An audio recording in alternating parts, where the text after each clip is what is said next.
મંચ તેમજ શ્રી ગોવિંદ ગુરુ યુનિવર્સિટી દ્વારા આયોજિત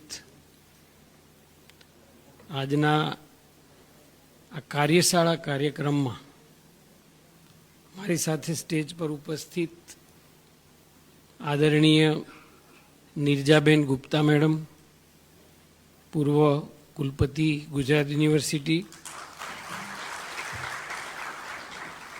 ડૉક્ટર સંજીવ કુમાર કુલપતિ શ્રી, ઈશાનભાઈ, અમારા જિગ્નેશભાઈ રાવલ સાહેબ, આ કોર્સ કોઓર્ડિનેટર આ કોર્સના, અને અમારા રજિસ્ટ્રાર અનિલભાઈ સોલંકી. આ સિવાય જુદી જુદી કોલેજના આચાર્ય મિત્રો, અધ્યાપક ગાઈડ મિત્રો, યુનિવર્સિટીના તમામ અધ્યાપક મિત્રો અને વહાલા શોધાર્થીઓ, આજનો આપણો વિષય ખૂબ ગહન વિષય છે અને એટલા માટે આ કોર્સ વર્કમાં પહેલી વાર આપણે વિદ્યાર્થીઓ જે રજીસ્ટર થયા છે મેડમ, એની સાથે સાથે અમે ગાઈડને પણ આમંત્રિત કર્યા છે.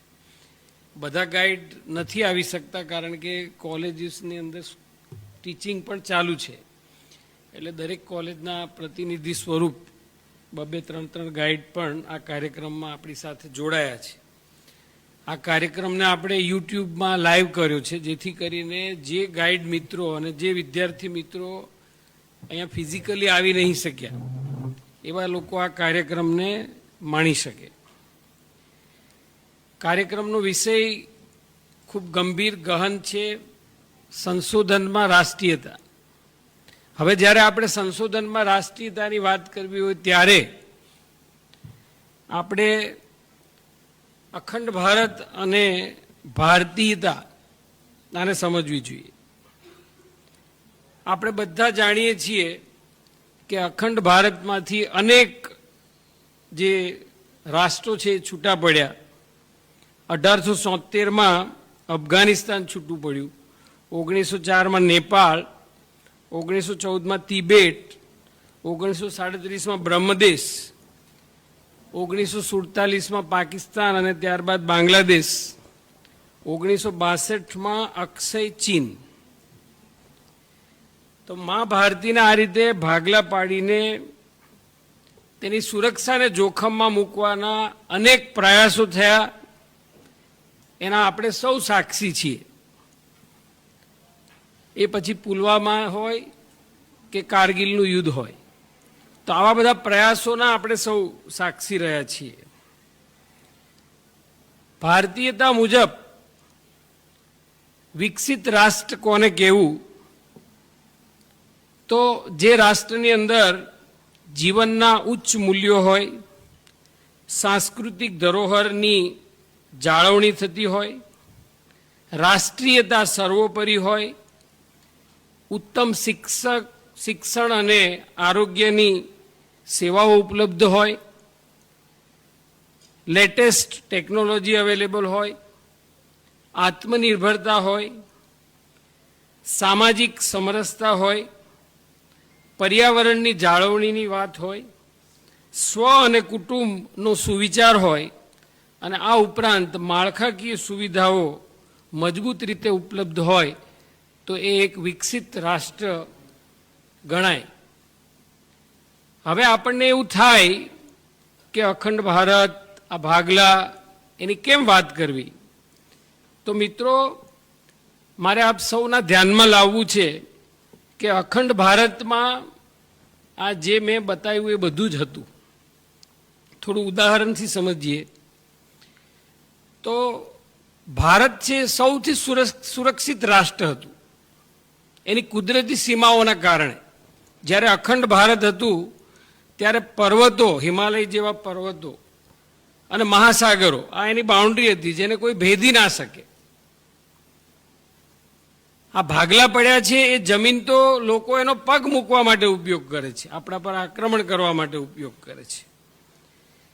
શિક્ષણમાં વાત કરીએ તો તક્ષશિલા, નાલંદા, વલ્લભી જેવી વિદ્યાપીઠો હતી અને આપણને બધાને ખબર છે કે એ વિદ્યાપીઠોનો જ્યારે નાશ કર્યો ત્યારે એનું જે સાહિત્ય જે બાળવામાં આવ્યું એ મહિનાઓ સુધી એ કામ ચાલ્યું, એના પણ આપણે બધા જ્ઞાત છીએ.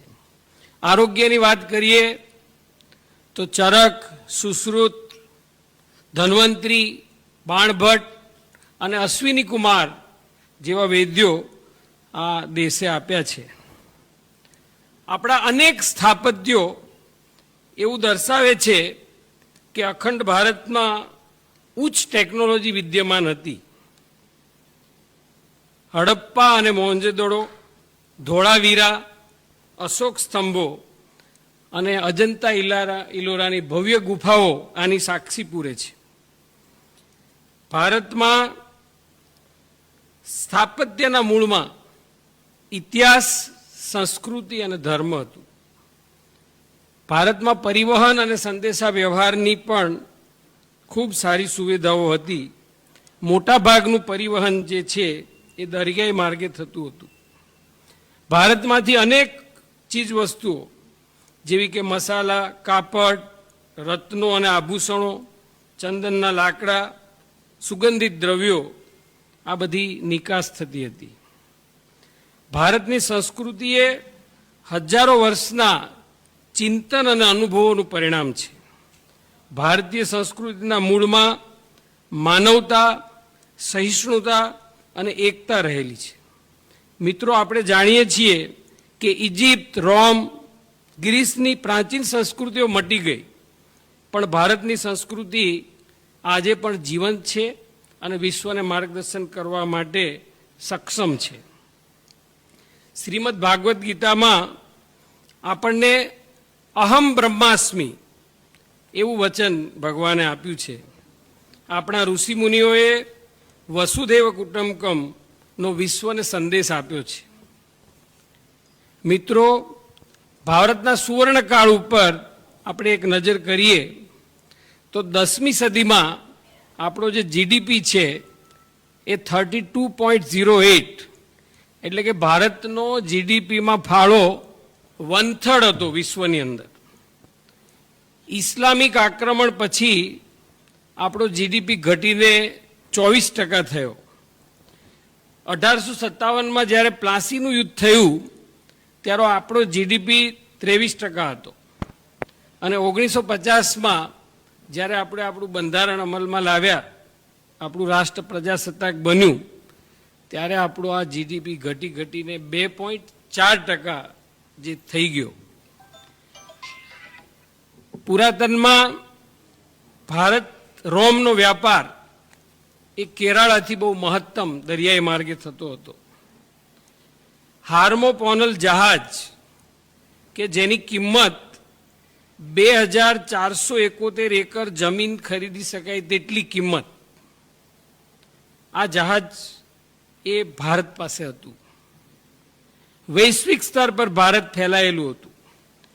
ભારતમાં જ્ઞાન અને તકનીકીમાં ખૂબ આગળ હતું. મરીન કંપાસ એટલે કે મચ્છતંત્ર એ ભારત પાસે હતું. દુનિયામાં વૃત્ત શંખ એ ભારત પાસે હતું. પોરબંદરથી ઓમાન આઈએએસ કોનેડિયન જહાજ એ ભારતીય પ્રણાલીથી બનેલું હતું અને આ લગભગ 1000થી 1500ના ગાળાની વાત છે. વિશ્વનું સૌથી મોટું પ્રાર્થના સ્થળ એ કંબોડિયા, અંકોર વાટ, એ પણ આ ભારત ભૂમિનો એક ભાગ હતો.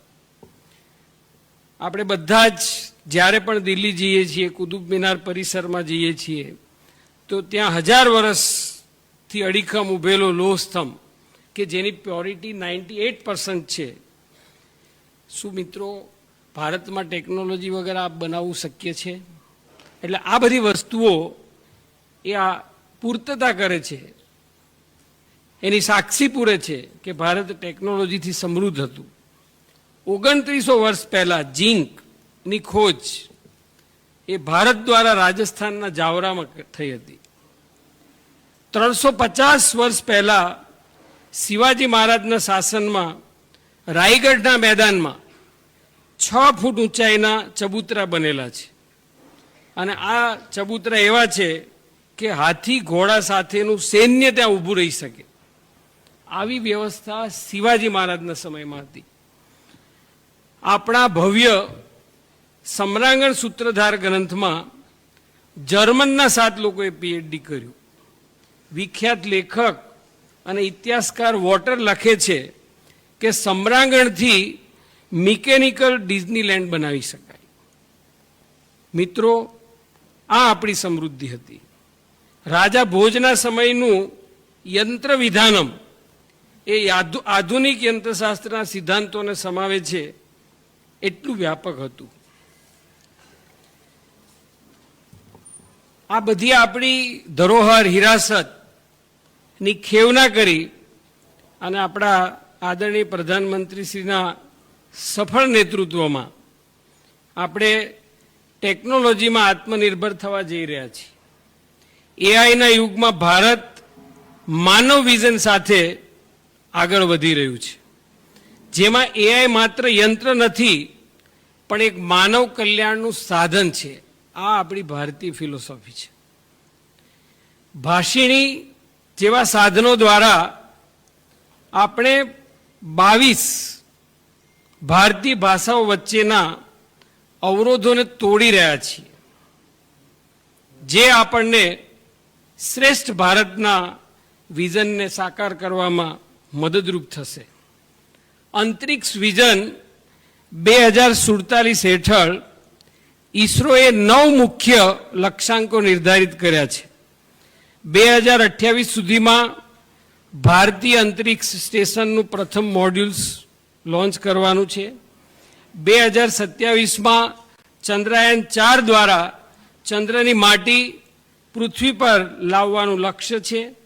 2028માં શુક્ર મિશન દ્વારા શુક્રના ગ્રહનો અભ્યાસ કરવાનો છે. 2035 સુધીમાં સંપૂર્ણ ઓપરેશનલ સ્પેસ સ્ટેશનની સ્થાપના થવાની છે. 2040 સુધીમાં ચંદ્ર પર ભારતીય માનવનું ઉતરવાનું છે. 2030 સુધીમાં મંગળ ગ્રહ પર લેન્ડર મશીન મોકલવાનું છે. સૂર્યના અભ્યાસ માટે આદિત્ય એલાયના ડેટાનો વૈશ્વિક સ્તરે ઉપયોગ, ગગન મિશનના દ્વારા ભારતીય અવકાશ યાત્રીઓને અંતરિક્ષમાં મોકલ્યા. 1000 કરોડના વેન્ચર ફંડ દ્વારા ખાનગી ક્ષેત્રને અંતરિક્ષ સંશોધનમાં જોડવામાં આવ્યું. આ ઉપરાંત પરિવહન ક્ષેત્રે માલગાડીઓ માટે સ્પેશિયલ ટ્રેકનું નિર્માણ, બુલેટ ટ્રેનનું નિર્માણ, વંદે ભારત ટ્રેનનું નિર્માણ અને રાષ્ટ્રીય કોરિડોર દ્વારા એક્સપ્રેસ વેનું નિર્માણ, ઇલેક્ટ્રિકલ વ્હીકલ્સ, સોલરજી એનર્જી, શસ્ત્રો વગેરે બનાવવામાં આત્મનિર્ભરતા તરફની આપણી આ હરણફાળ દોડ છે, તે પણ ભારતને શ્રેષ્ઠ બનાવવા તરફ દોરી જઈ રહ્યું છે. સ્ટાર્ટઅપ અને ઇનોવેશન, પ્રાકૃતિક કૃષિ, પર્યાવરણ સંરક્ષણ, ખાદ્ય પદાર્થોના આરોગ્ય ક્ષેત્રે અનેક યોજનામાં માધ્યમથી સમરસતા લાવી દરેક સમાજ અને દરેક વર્ગના લોકોને જોડી સબકા સાથ, સબકા વિકાસ, સબકા વિશ્વાસના વિચારને આદરણીય પ્રધાનમંત્રીજી મૂર્તિમંત કરી રહ્યા છે. આપ સૌ શોધાર્થીઓને પણ આ બધા વિષયોને ધ્યાનમાં લઈ રાષ્ટ્રને ઉપયોગી થાય એવું રિસર્ચ કરવા માટે હું આ કાર્યક્રમના માધ્યમથી અપીલ કરું છું. આપણા આમંત્રણને માન આપી બધા મહાનુભાવો પધાર્યા છે, એનું પુનઃ એકવાર સ્વાગત કરું છું. ભારત માતા કી જય. વંદે માતરમ.